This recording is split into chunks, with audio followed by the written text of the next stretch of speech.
आप देख रहे हैं सबसे विश्वसनीय चैनल वार्ता टाइम्स, सबकी वार्ता सच की वार्ता। नमस्कार, वार्ता टाइम के इस खास पेशकश में आपका स्वागत है। मैं प्राची तिवारी। मानव और प्रकृति का एक दूसरे से अटूट संबंध है। मानव का प्रकृति के प्रति कर्तव्य है उसका संरक्षण करना, उसे संजोए रखना। जहाँ प्रकृति मानव जीवन के अलग अलग पहलुओं को निर्धारित करती है, वहीं मानव के क्रियाकलापों से प्रकृति भी प्रभावित होती है और यही प्रभाव कुछ समय बाद मानव के जीवन पर गंभीर असर डालते हैं। चाहे ओजोन परत में छेद हो, बढ़ता वायु प्रदूषण हो, अनगिनत बीमारियां हों, जैव विविधता में कमी हो या जलवायु परिवर्तन और बढ़ते मौसम चक्र को देखें, ये सभी प्रकृति और उसकी विविधताओं से मनुष्य द्वारा किए गए छेड़छाड़ का ही परिणाम है। तो आइए शुरू करते हैं। दरअसल कचरा प्रबंधन की स्थिति पूरी दुनिया में अच्छी नहीं है। वर्षों से जलवायु में परिवर्तन हो रहा है। इसके साथ ही कचरे से निपटने के लिए बैक्टीरिया व वायरस की खोज वैज्ञानिकों व इंजीनियरों के बीच अहम हिस्सा बनकर रह गया है, क्योंकि अब तक इससे कोई वैज्ञानिक उपाय नहीं मिल सकी है।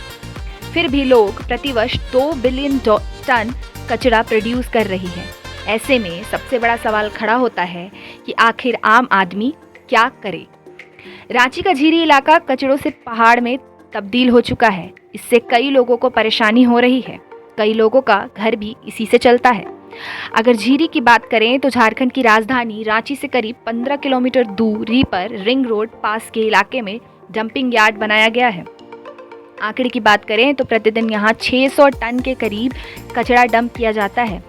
इस कारण कई कचरे के पहाड़ बन गए हैं। नगर निगम के तरफ से शहरों में जगह जगह पर गीले व सूखे कचरे के लिए डस्टबिन रखा गया है।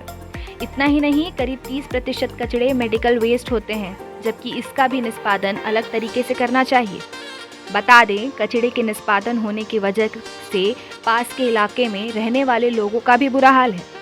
ग्रामीणों ने बताया, इस डंपिंग यार्ड से बहुत ही बदबू आती है। दिन में भी खाना खाने के लिए मच्छरदानी का प्रयोग करना होता है। फिर नगर निगम के द्वारा कोई एक्शन नहीं लिया जाता है।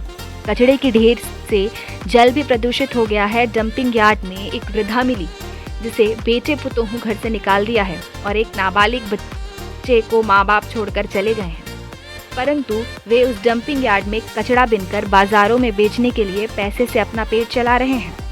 आइए जानते हैं पर्यावरण दिवस की इतिहास।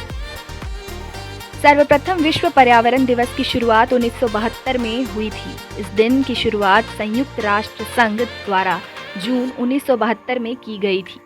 इसके बाद ही इस दिन प्रतिवर्ष विश्व पर्यावरण दिवस मनाया जाने लगा। वर्ष 2013 में राजधानी दिल्ली में विश्व पर्यावरण दिवस के अवसर पर गान का शुभारंभ किया गया था। इसके लिए जागरूकता भी बेहद जरूरी है। 5 जून यानी विश्व पर्यावरण दिवस एक ऐसा दिन है जब हम पर्यावरण की सुरक्षा को लेकर बात करते हैं। पर्यावरण कैसे स्वच्छ रहे, इन तमाम पहलुओं पर एकजुट होकर चर्चा करते हैं। पर्यावरण कैसे स्वच्छ रहे, कैसे हम इसे बचाएं, इन तमाम पहलुओं पर हम एकजुट होकर चर्चा करते हैं। परंतु अभी के इस दौर में हम कई ऐसे भी काम कर रहे हैं जो पर्यावरण के लिए बेहद नुकसानदेह है। इसे बचाने व लोगों के बीच जागरूकता फैलाने के लिए ही विश्व पर्यावरण दिवस मनाया जाता है। गौरतलब है कि पर्यावरण स्वच्छ रखने के लिए उठाने होंगे ये कदम। भारत में अधिकतर लोग भोजन बर्बाद करते हैं। एक व्यक्ति प्रतिवर्ष 50 किलो खाद्य पदार्थ की बर्बादी करता है। इसलिए भोजन को बर्बाद करने से हमें बचाना होगा। केवल एक पेड़ लगाकर पर्यावरण को समृद्ध बना सकते हैं, क्योंकि केवल एक पेड़ 21 किलो कार्बन डाइऑक्साइड कम करता है। पर्यावरण में 1.7 अरब ग्रीन हाउस गैस सिर्फ वाहनों की वजह से पहुंचती है। इसलिए अगर हम अपने कार की गति को 70 से 80 किलोमीटर प्रति घंटा या इससे कम रखेंगे तो 8% प्रदूषण कम होगा। सबसे ज़्यादा अहम बात पर्यावरण को स्वच्छ रखने वाले पेड़ की है, क्योंकि दुनिया भर में प्रत्येक वर्ष 16 अरब पेपर मग का उपयोग हो रहा है। उसे बनाने के लिए 4 अरब गैलन पानी भी नष्ट होता है। इस प्रकार के कई टिश्यू पेपर का भी उपयोग किया जा रहा है, जिसे सीमित करना चाहिए।